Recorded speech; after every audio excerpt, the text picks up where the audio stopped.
우리가 잘 알듯이 이제 오늘 이 장면은 모세가 하나님으로부터 부르심을 받는 장면이죠. 모세가 광야에서, 미디안 광야에서 이제 40년 정도를 보내면서 이제 결혼도 하고 나름대로 기반을 잘 쌓아놓고 살아갔습니다. 근데 하나님께서 모세를 다시금 부르셔서 하나님과 대면하게 됩니다. 그때 하나님께서 모세를 이제 부르셔서 이제 모세는 나이가 80 정도 돼서 이제 기력도 떨어지고 뭔가 하나님의 일을 할 수 있을 것이라는 그런 기대는 전혀 없었던 그런 때입니다. 그런데 하나님께서 모세를 부르셔서 이스라엘 백성들을 구출하라고 그렇게 말씀하시죠. 근데 오늘 말씀해 보면 모세는 나는 전혀 그럴 능력이 없고 도저히 불가능한 일입니다라고 그렇게 이야기하는 겁니다. 그러면서 나는 혀도 우둔하고 말도 잘 하지 못하고 어떻게 제가 할 수 있는 그럴 만한 자격도 안 되고 처지도 안 됩니다. 이렇게 말하는 거죠. 그래서 하나님께서 이 전의 말씀에도 보면 모세를 잘 설득합니다. 지팡이가 뱀으로 변하는 기적을 보여주시면서 이런 기적들을 통해서 내가 너와 함께 할 거야. 걱정하지 마. 그러니까 너는 나만 믿고 한번 해봐라고 계속해서 설득하십니다. 하지만 모세는 여전히 그 사명을 받아들이기를 굉장히 주저합니다. 그러면서 오늘 말씀에 나는 말이 어눌합니다라고 그렇게 말하죠. 그 10절에 보면 나는 본래 말을 잘하지 못하는 자니이다. 나는 입이 뻣뻣하고 혀가 둔한 자니이다. 그렇게 말을 하고 있습니다. 그러니까 자기 입이 우둔하고 말이 제대로 설득력이 없어서 자기가 이스라엘 백성들을 구출할 만큼 그렇게 애굽의 그 바로에게 설득할 수 있는 자신이 없다는 얘기입니다. 그런 능력도 없다는 겁니다. 여러분, 그런데 우리가 이 말씀을 보면서 모세는 말주변이 없는 사람이구나 그렇게 여길 수 있는데, 그런데 여러분 사도행전 7장 22절에 보면 뭐라고 말씀하고 있냐면 모세가 애굽 사람의 모든 지혜를 배워 그의 말과 하는 일들이 능하더라라고 말씀하고 있습니다. 그러니까 오래된 전승에 따르면 이제 지금 이 사도행전 7장 말씀은 스데반이 설교하는 말씀인데 그동안 쭉 들어왔던 그 전승들과 오래된 그 어떤 전통들을 따라 본다면 모세는 원래 굉장히 말과 하는 일들, 능력이 출중했던 그런 사람이었습니다. 여러분 생각해 보십시오. 모세는 왕궁에서 자랐습니다. 40년 동안을 모세가 그 왕궁에서 자라면서 정말 좋은 최상의 교육을 받았을 겁니다. 그리고 당시에는 왕궁에서 가르치던 것들 중에 하나가 수사학이라는 것이 있습니다. 수사학이라는 건 뭐냐 하면 말을 잘하는 그런 학문입니다. 말을 잘하게 만드는 학문입니다. 그런 수사학을 배웠던 정말 가장 좋은 교육을 받았던 모세가 오늘 말씀에 보면 나는 말이 어눌합니다. 나는 입이 뻣뻣합니다. 라고 그렇게 말하죠. 왜 그랬을까요? 정말 가장 최고의 교육을 받고 우리가 지난번에 이제 사도 바울의 이야기도 함께 나눴습니다. 사도 바울의 모습과 모세의 모습이 참 많이 닮아 있습니다. 나름대로 이 사도행전 7장의 진술에 의하면 정말 말도 잘하고 정말 능력도 탁월하고 또 많은 것들을 배웠던 그런 모세가 하나님 앞에선 나는 정말 아무것도 할 줄 모르고 어눌합니다라고 말했던 이유가 뭡니까? 사실은 모세는 말이 우둔했던 것이 아니라 오랫동안 40년 동안 자기가 받은 그 상처로 인해서 애굽을 도망쳐 나와서 자기가 받았던 그 수많은 상처들로 인해서 자기 안에 있는 어떤 자신감과 자존심을 완전히 잃어버렸죠. 그의 삶은 사실은 깨어짐의 상징이었습니다. 모세는 열등감과 죄책감이 가득했던 사람입니다. 여러분 40년 동안 왕궁 안에 살았습니다. 그런데 그는 그 40년 동안이 쉬운 날들이 하나도 없었습니다. 날마다 정체성에 대해서 혼란이 왔습니다. 자신의 민족 그 히브리 민족은 지금 노예로서 고통받고 있는데 자기 혼자만 이 왕궁에서 좋은 것들을 누리는 것이 너무나 괴로웠습니다. 그래서 나름대로 호기롭게 자기 민족을 구해보려고 살인까지 저지르죠. 그리고 그로 인해서 한순간에 도망자가 되어버립니다. 여러분, 모든 것을 다 잃어버렸습니다. 자기 나름대로 자기의 힘으로 뭔가 자기 민족을 구해보려고 한 사람을 죽인 그 대가로 인해서 모든 것을 다 잃어버렸습니다. 한순간에 도망자 신세가 됐습니다.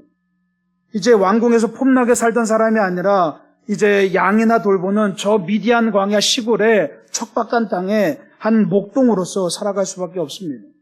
이것도 감지덕지죠.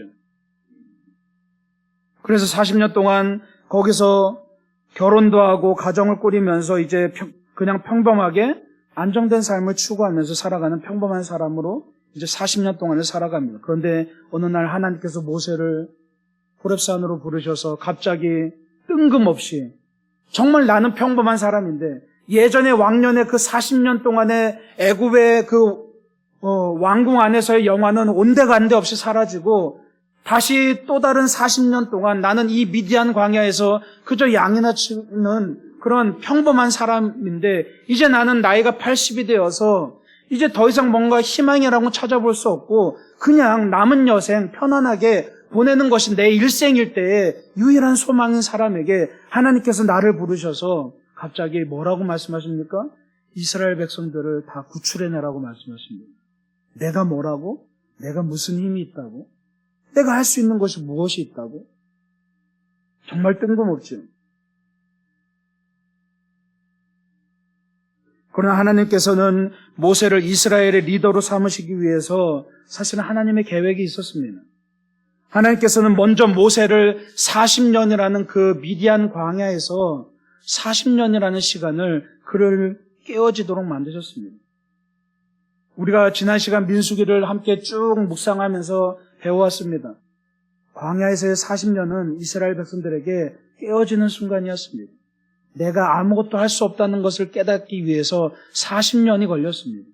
오직 하나님만 의지하기 위해서 40년이 걸렸다는 얘기입니다.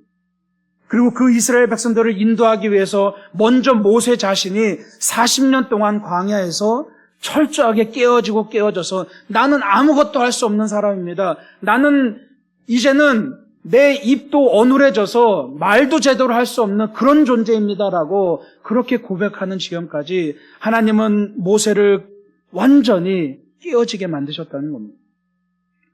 결국은 그가 40년 동안 이 미디안 강야에서 먼저 깨어짐을 경험했기 때문에 비로소 그가 이스라엘 백성들을 광야로 인도할 수 있었죠. 여러분, 하나님은 모세가 무엇을 내려놓고 깨트리길 원하셨습니까?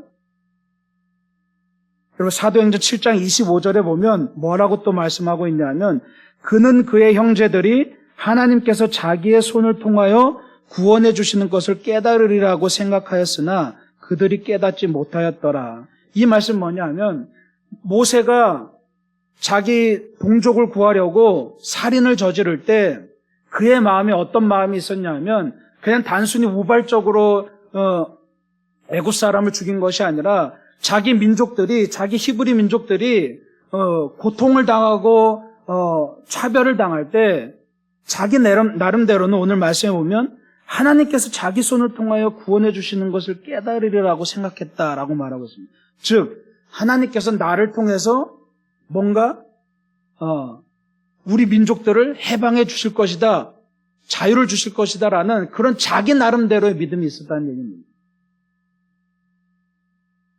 그러니까 모세가 이 살인을 저지를 때 하나님의 부르심이 없었지만 자기 나름대로 내가 40년 동안 왕궁에서 자랐으니까 여기서 배운 것도 많고 능력도 있고 리더십도 있으니까 내가 우리 민족들을 좀 뭔가 독립시키고 자유를 줄 만한 그런 위치도 되고 자격도 되고 이제 능력도 생겼구나. 야, 이거 하나님이 주신 거구나. 그래, 내가 한번 해보자 하고 의도적으로 살인을 저질렀다는 얘기입니다. 하나님은 그동안 자기의 힘을 의지했던 그 모세가 그 힘과 혈기를 내려놓도록 인도하신 거죠. 처음에는 자기 혈기로 자기의 힘으로 이스라엘 백성들을 구원하기 위해서 자유를 주기 위해서 살인을 저지르고 자기 나름대로의 계획을 가지고 움직였던 그 모세가 결국은 자기의 계획과 자기의 의지들은 완전히 산산조각 나고 깨어진 채로 이젠 도망자의 신분으로 아무런 힘도 발휘할 수 없이 도망자의 신분으로 바로를 피해서 미디안 광야로 도망쳤다는 얘기입니다. 그리고 그 광야에서 40년 동안 자기의 힘을 의지하고 자기의 능력을 의지했던 그 교만함을 하나님께서는 철저히 깨트리시기 시작하시죠.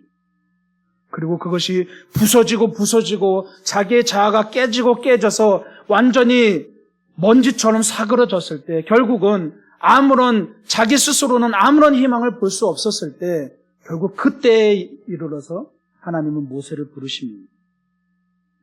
여러분, 모세를 가만히 생각해 보십시오. 모세가 구원받았을 때 자기 민족들은 처참하게 살해당했습니다. 자기와 동년배의 어린 아기들은 처참하게 살해를 당했습니다. 자기가 이 왕궁에서 40년 동안 좋은 것들을 먹고 마시면서 자라던 동안 자기의 민족들은 노예로 전락해서 고통 가운데서 신음하면서 자라납니다.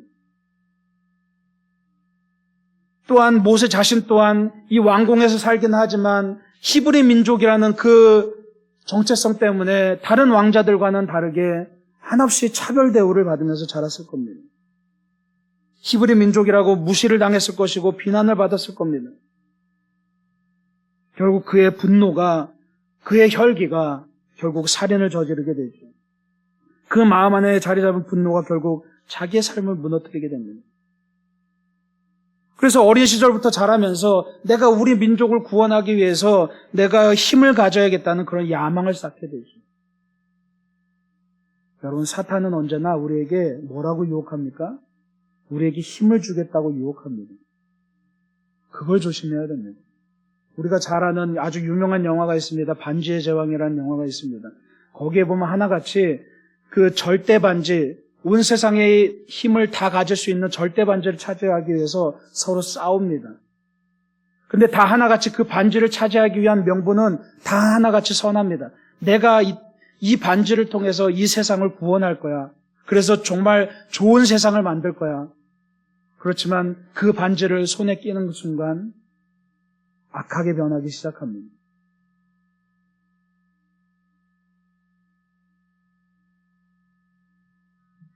사단은 언제나 우리에게 힘을 주겠다고 유혹합니다. 그래서 예수님께서 시험 받으실 때도 사단이 3번을 예수님을 유혹하는데 그 모든 3번의 시험이 공통점이 결국은 내가 너에게 힘을 주겠다라는 겁니다.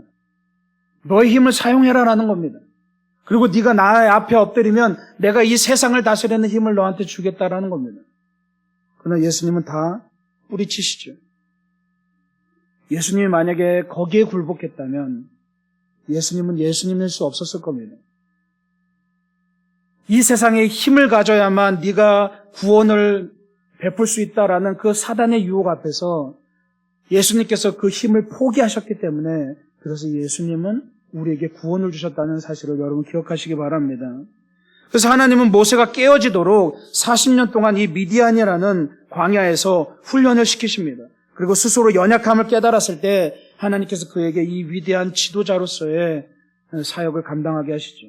그래서 스가랴 4장 6절에 이는 힘으로 되지 아니하며 능력으로 되지 아니하고 오직 나의 영으로 되느니라 라고 말씀하고 있습니다. 여러분, 하나님은 모세에게 오늘 말씀해 보면 지팡이로 기적을 행하라고 말씀하십니다. 왜 지팡이입니까? 지팡이는 어떤 용도입니까? 내 몸을 의지하는 수단입니다. 하나님께서 이 지팡이를 통해서 기적을 행하라고 말씀하시는 이유는 네가 이 지팡이를 의지하는 것처럼 나를 의지하라라고 말씀하시는 겁니다. 지금까지 예전에 너의 젊었을 때 40년 동안은 너의 힘을 의지하고 너의 혈기를 의지하고 너의 생각을 의지했다면, 너의 능력을 의지했다면 결국 그것이 아무것도 너에게 도움이 되지 않았다면 이제 나를 의지하라는 겁니다. 그래서 하나님은 모세를 통해서 40년 동안 교만한 시기를 겪게 만드십니다. 자기의 힘을 기르고 자기의 능력을 기르고 40년 동안 자기가 모든 것을 할 수 있다는 그런 교만함이 가득 차는 시기를 보내게 하십니다. 산꼭대기로 올라가게 하시는 거죠. 그리고 40년이 됐을 때 결국 모세를 끊임없이 추락하도록 만드십니다.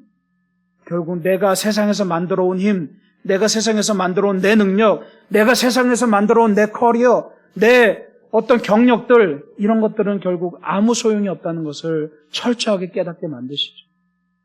그리고 완전히 자신의 자아가 바스러졌을 때, 자신의 능력이 아무것도 없다는 것을 깨닫고 완전히 어린아이처럼 완전히 연약해졌을 때, 아무런 희망도 바라볼 수 없는 그 절망 가운데 놓여져 있을 때 비로소 하나님은 그를 사용하셔서 놀라운 기적을 베푸시는 것을 우리는 보게 됩니다. 하나님은 모세를 사용하시기 위해서 80년을 기다리셨습니다. 그동안 모세는 하나님께 수없이 많이 따졌을 겁니다. 하나님 왜 이 순간 나를 도와주시지 않는 겁니까? 그 살인을 저지르는 그 순간에 하나님 내가 이스라엘 백성들을 구원하기 위해서 지금 내가 생각하기로는 40년 동안 하나님이 나를 이 왕궁에서 키우신 것은 이스라엘 백성들을 내 힘과 능력을 통해서 구원하시기 위해서 나를 도우시는 것 같은데 이 순간 왜 나를 도와주시지 않습니까? 왜 나에게 말씀하시지 않습니까? 왜 나에게 나타나지 않습니까? 라고 그렇게 얼마나 많이 원망을 했겠습니까? 그리고 그 살인을 저지르고 나서 이제 모든 것을 다 잃어버리고 완전히 거렁뱅이가 되어서 미디안 사막으로 도망치면서 하나님께 얼마나 많이 원망을 하고 얼마나 많이 간구를 했겠습니까? 왜 나에게 나타나 주시지 않습니까? 왜 나에게 말씀하시지 않습니까? 왜 나에게 조금이라도 하나님의 증거를 보여주시지 않습니까? 왜 도대체 침묵하십니까? 라고 얼마나 많이 하나님께 간구를 했겠습니까? 그런데 하나님은 그 80년 동안 단 한 번도 그에게 나타나시지 않습니다. 침묵으로 일관하십니다. 아무런 말씀도 하지 않습니다. 그리고 지치고 지쳐서 완전히 바닥으로 주저앉았을 때 그때 비로소 하나님은 모세를 부르시죠. 그때 비로소 말씀하십니다. 하루에도 수없이 하나님을 찾았건만 80년 만에 하나님이 그에게 처음으로 말씀하십니다. 왜 그러셨습니까? 왜 하나님은 모세가 노인이 되기까지 기다리셨습니까? 그가 스스로 자신의 힘과 의지를 내려놓기까지 기다리신 겁니다. 우리가 우리의 힘으로는 아무것도 할 수 없다는 것을 그 삶을 통해서 가르쳐 주신 거죠. 사단은 끊임없이 우리에게 힘을 더 가지라고 말합니다. 그 힘이 멋진 삶을 줄 것이라고 유혹합니다. 우리 모두가 빠짐없이 우리 마음 안에 그런 어떤 신앙생활을 하면서 그런 로망이 있죠. 야, 하나님이 나를 멋지게 사용해 주시면 얼마나 좋을까. 그렇죠? 누구나 다 그런 로망이 있습니다. 그러나 하나님은 우리에게 힘을 더 버리라고 말씀하십니다. 너의 힘이 필요 없다고 말씀하십니다. 오히려 너의 힘이 나의 역사에 방해가 된다고 말씀하십니다. 그리고 그 힘이 우리 삶을 망칠 것이라고 말씀하고 계십니다. 그리고 오히려 힘없이 나온 자들에게 하나님께서 하늘의 능력을 베푸시죠. 복음서들을 보십시오. 또 구약의 수많은 하나님의 사람들을 보십시오. 다 하나같이 보잘것없는 사람들이었습니다. 아무런 능력이 없는 사람들이었습니다. 하나님은 그들을 쓰셨습니다. 힘 있는 사람을 쓰지 않으셨습니다. 왜요? 하나님의 능력을 드러내기 위해서. 그래서 성경의 리더들은 하나같이 자기의 힘이 아니라 하나님의 힘으로 세상을 변화시키는 그런 사람들이었습니다. 여러분, 우리 삶에서 어쩌다가 깨어질 때가 많이 있습니다. 삶이 무너질 때가 많이 있습니다. 그럴 때는 참 이유도 찾을 수 없고 어찌할 바를 모르는 때가 참 많이 있습니다. 평소에는 하나님이 은혜도 주시고 감사한 마음도 주시고 정말 감동도 주시는데 정작 내 삶이 깨어질 때 하나님의 음성은 온데가 어떤 데 없이 사라지고 하나님의 흔적조차 찾을 수 없을 때가 우리가 엄습할 때가 참 많이 있습니다. 여러분, 우리는 세상의 힘을 어떻게 버리는지를 모릅니다. 그러나 우리가 비로소 깨어지는 그 순간에 비로소 우리는 하나님을 바라보기 시작합니다. 내 힘이 있을 땐, 내 능력이 있을 때는 내 힘으로 뭔가를 하려고 하고 내 능력으로 뭔가를 하려고 하고 정말 내가 뭔가 하나님 앞에 정말 다른 사람들보다 특별한 사람이 된 것 마냥 그런 교만함이 가득해서 우리가 살아갑니다. 그러나 우리가 깨어지는 그 순간 어찌 보면 그냥 고통일 뿐입니다. 그러나 우리가 깨어지는 그 순간, 사실은 그 깨어짐이 영적인 세계에서는 엄청난 은혜인 것을 여러분 기억하시기 바랍니다. 그거를 깨달은 사람은 비로소 놀라운 변화를 경험하는 겁니다. 우리 삶에 옵션이 없어야 됩니다. 우리 삶에 선택지가 없어야 됩니다. 우리는 옵션이 너무 많습니다. 하나님 아니고서도 선택할 수 있는 것들이 너무나 많습니다. 하나님 아니고서도 좋은 것들이 너무나 많고 하나님 아니고서도 내가 할 수 있는 것들이 너무나 많습니다. 그러나 모세와 같이 하나님 아니고서는 할 수 있는 것이 아무것도 없어지는 그 깨어짐의 순간, 그때가 비로소 하나님이 일하시는 순간인 것을 여러분 기억하시기 바랍니다. 우리가 하나님의 때를 늘 구하죠. 항상 기도하면서 하나님의 때를 구합니다. 그때가 언제입니까? 내가 모든 것을 포기하는 그 순간이 바로 하나님의 때입니다. 이미 하나님의 때는 준비되어 있습니다. 언제 시작됩니까? 그건 우리에게 달려있는 겁니다. 하나님의 때는 하나님께 달려있는 것이 아닙니다. 하나님의 때는 우리에게 달려있는 겁니다. 왜요? 내가 나를 완전히 포기해야만, 내 자아가 완전히 바스라져야만, 내 자아가 완전히 깨져야만 비로소 하나님의 때가 시작되는 겁니다.